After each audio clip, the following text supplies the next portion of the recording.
On raconte qu'avant de devenir président du Liberia, George Weah a révélé une vérité bouleversante. Le football m'a sauvé de la guerre, mais il m'a volé mon âme. Derrière le sourire du Ballon d'Or 1995, derrière l'image d'un héros africain adulé par tout un continent, se cache un parcours marqué par les cicatrices de la pauvreté, des trahisons et des luttes invisibles. Peu de gens savent que l'homme qui fit vibrer le Parc des Princes sous les couleurs du PSG a grandi dans un bidonville de Monrovia, dans un monde où la survie était plus importante que les rêves. Sa trajectoire ressemble à un conte de fées, mais un conte écrit dans le sang et les larmes. Devenu une icône du football mondial, Weah a connu des instants de gloire inégalés, premier et seul joueur africain à soulever le Ballon d'Or tout en restant prisonnier d'un système qui ne l'a jamais totalement accepté. Derrière les projecteurs, il y avait des humiliations subtiles, des critiques racistes et une pression constante pour prouver que l'Africain pouvait être au sommet du football européen. Mais ce que le monde ignore encore, ce sont les sombres coulisses de cette ascension. Ces confrontations avec certains dirigeants du PSG, les tensions dans le vestiaire, les rumeurs de trahison financière, sans oublier la guerre civile qui ravageait son pays natal pendant qu'il se battait pour marquer des buts. Ce mélange explosif de gloire et de douleur est l'histoire secrète de George Weah, une légende à la croisée de la lumière et de l'ombre. George Taolon Mané Opong Ousmane Weah. Ce nom, qui résonne comme une épopée, appartient à un enfant de Claratown, l'un des quartiers les plus pauvres de Monrovia, au Liberia. Né en 1966, il a grandi dans une maison surpeuplée avec ses parents et 13 frères et sœurs, dans une atmosphère où chaque jour était une lutte pour la survie. Le football n'était pas seulement un jeu, mais une échappatoire. Les ruelles poussiéreuses servaient de stades improvisés, et les ballons en chiffon devaient remplacer ceux qu'ils ne pouvaient pas acheter. Dans les années 1980, l'Afrique n'avait pas encore fait son entrée triomphale dans le football mondial. Peu d'équipes européennes faisaient confiance aux talents africains. Pourtant, George Weah a percé grâce à un flair et une puissance hors du commun. Il commence sa carrière dans de petits clubs locaux avant d'être repéré par Arsène Wenger, alors entraîneur de l'AS Monaco, qui croit immédiatement en ce diamant brut. Ce pari audacieux changera non seulement sa vie, mais aussi l'histoire du football africain. Arrivé en France en 1988, Weah devient rapidement l'une des stars de l'AS Monaco. Sa vitesse, sa technique et sa puissance déconcertent les défenseurs européens. Mais c'est à Paris, sous le maillot du PSG, que sa légende prend une dimension planétaire. Entre 1992 et 1995, il illumine le Parc des Princes, enchaîne les buts spectaculaires et porte le club jusqu'à des sommets européens. Ses exploits en Ligue des Champions, notamment son but mythique contre le Bayern Munich en 1994, restent gravés dans la mémoire des supporters. Pourtant, derrière cette gloire naissante, les critiques et les préjugés se multiplient.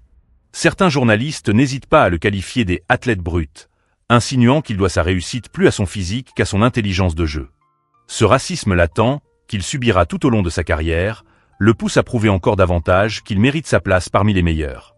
En 1995, il brise toutes les barrières. George Weah devient le premier joueur africain à remporter le Ballon d'Or. Une consécration historique, mais aussi un moment qui marque un tournant dans sa vie personnelle. Car au même moment, son pays natal plonge dans le chaos de la guerre civile. Tandis qu'il devient une icône mondiale, il doit aussi affronter la douleur des siens.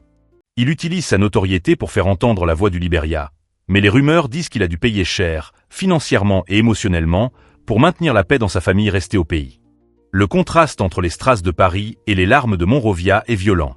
Au PSG, des tensions émergent également. Malgré son statut de star, Weah est parfois en conflit avec certains dirigeants du club, accusés de ne pas le soutenir face aux critiques. Des histoires circulent sur des désaccords autour des primes et de la manière dont le club gère son image. Derrière les applaudissements du parc, des failles commencent à apparaître. George Weah n'est pas seulement un joueur de football. Il est devenu un symbole, un combattant, un rêve incarné pour tout un continent. Mais cette ascension fulgurante, cette gloire soudaine, cache une vérité plus sombre que peu de gens osent raconter. Le conte de fées de George Weah commence comme une légende urbaine. On raconte qu'à ses débuts à Monrovia, il n'avait ni chaussures ni véritables équipements, mais qu'il jouait avec une telle rage qu'il terrassait des adversaires plus expérimentés. Cette rage, il a emporté avec lui en Europe, et à Monaco, il devient très vite le chouchou d'Arsène Wenger, qui voyait en lui un joueur capable de changer le cours d'un match à lui seul. Les premiers succès ne tardent pas. Weah brille en Coupe de France, impressionne en championnat, et ses qualités athlétiques révolutionnent le poste d'attaquant. Au PSG, il atteint une autre dimension. Il forme un trio redoutable avec Ginola et Rai, et les supporters parisiens scandent son nom après chacun de ses exploits. Les médias le surnomment King George.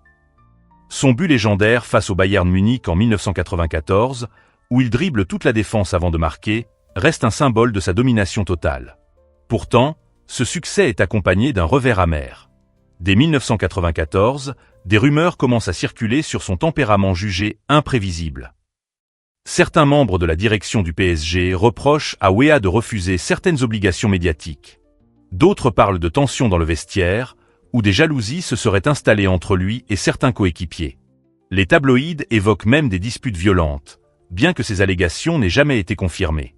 Mais le véritable coup de théâtre survient en 1995. Alors qu'il reçoit le Ballon d'Or, une consécration absolue, la presse européenne commence à dénigrer son sacre. Certains journalistes insistent sur le fait qu'un joueur africain ne devrait pas être comparé aux légendes européennes comme Baggio ou Maldini. Derrière les sourires officiels, Weah ressent profondément cette discrimination qu'il dénoncera plus tard dans plusieurs interviews. Il admettra « Je n'ai pas gagné ce trophée pour moi, mais pour l'Afrique entière ». Pourtant, certains ne voulaient pas voir un Africain au sommet. Cette période de gloire est aussi marquée par des blessures invisibles. Pendant qu'il brille en Ligue 1 et en Ligue des Champions, son pays, le Libéria, est en proie à une guerre civile dévastatrice. Weah envoie une grande partie de sa fortune pour aider sa famille et les victimes, mais cela le fragilise financièrement. Des proches affirment qu'il a été manipulé par des politiciens locaux qui ont profité de sa générosité. En 1995, malgré ses exploits, Weah quitte le PSG dans un climat tendu. Officiellement, c'est pour rejoindre le Grand Milan AC, mais officieusement, des sources parlent de relations glaciales avec la direction parisienne. Certains dirigeants auraient même tenté de le faire passer pour un joueur capricieux, afin de faciliter son départ. Au Milan AC, il continue de briller, remportant des titres en Serie A et marquant des buts spectaculaires.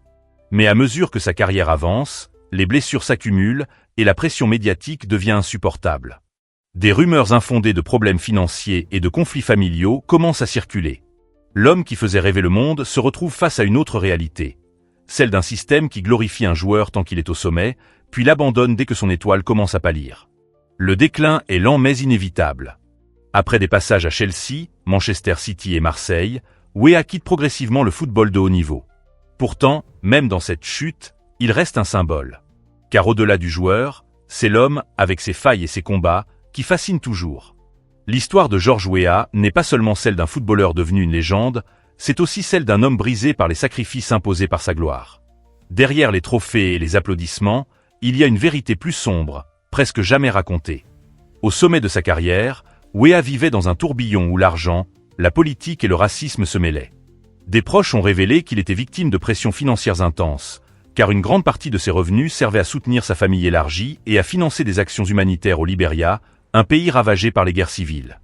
Plusieurs journalistes de l'époque racontent qu'il refusait parfois des soirées mondaines ou des campagnes publicitaires très lucratives, préférant envoyer des millions pour faire soigner des enfants blessés par les conflits.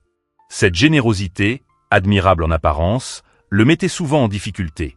On raconte même qu'à un moment donné, il a été au bord de la faillite. Mais ce qui l'a marqué le plus profondément, ce sont les humiliations racistes qu'il a subies, même au sommet. En Italie, alors qu'il portait le maillot du Milan AC, il a été victime de chants racistes dans les stades, d'insultes venant des tribunes et même d'attitudes méprisantes de certains dirigeants. L'épisode le plus marquant reste celui où il a frappé le défenseur portugais Rui Costa, après avoir été insulté et provoqué avec des remarques raciales. Suspendu pour 6 matchs, Weah déclara plus tard « J'ai explosé, non pas contre un joueur, mais contre tout ce que j'ai subi depuis des années. » Ce moment de colère révéla au monde la douleur qu'il portait en silence. Au PSG, des rumeurs persistantes évoquaient des conflits avec certains coéquipiers qui ne supportaient pas son franc-parler. Certains le décrivaient comme trop indépendant, refusant de jouer le rôle du simple mercenaire africain que certains clubs imposaient aux joueurs venus du continent noir. Ces conflits internes, combinés aux exigences de son statut de star, ont contribué à son départ précipité vers Milan. La guerre civile au Libéria fut une autre blessure profonde. Alors que Weah soulevait des trophées en Europe, son pays sombrait dans le chaos. Il a failli perdre plusieurs membres de sa famille, et l'un de ses cousins a été tué. Dans une interview rare, il a confessé « jouer au football », marquer des buts pendant que les miens meurent, c'était insupportable. Les médias se sont emparés de ces tragédies, souvent sans délicatesse. On le présentait comme un héros brisé, comme si son histoire ne tenait que dans ce contraste entre gloire et souffrance. Mais peu ont compris la solitude qui pesait sur ses épaules. À la fin des années 1990, il était fatigué, usé par la célébrité, et il envisageait déjà une autre vie. Il quitte progressivement le football, mais sa douleur et sa rage se transforment en une nouvelle ambition, celle de sauver son pays par la politique. Derrière ce choix se cache la vérité ultime de Weah. Le football l'a sauvé, mais il voulait désormais sauver les autres, quitte à tout perdre. Chez Révélation célèbre, nous voyons George Weah comme bien plus qu'un simple joueur de football. Il incarne la résilience et la dignité face à un monde qui, souvent, ne voulait pas de lui. Peu de sportifs ont connu une trajectoire aussi bouleversante. Du bidonville de Monrovia aux lumières étincelantes du Parc des Princes, de la guerre civile à la présidence de son pays, son parcours force l'admiration tout en soulevant des questions dérangeantes. Car oui, il y a une part d'ombre dans le destin de George Weah. On pourrait reprocher à certains médias d'avoir réduit son histoire à celle d'un miracle africain, sans jamais explorer les souffrances, les humiliations et les injustices qu'il a traversées.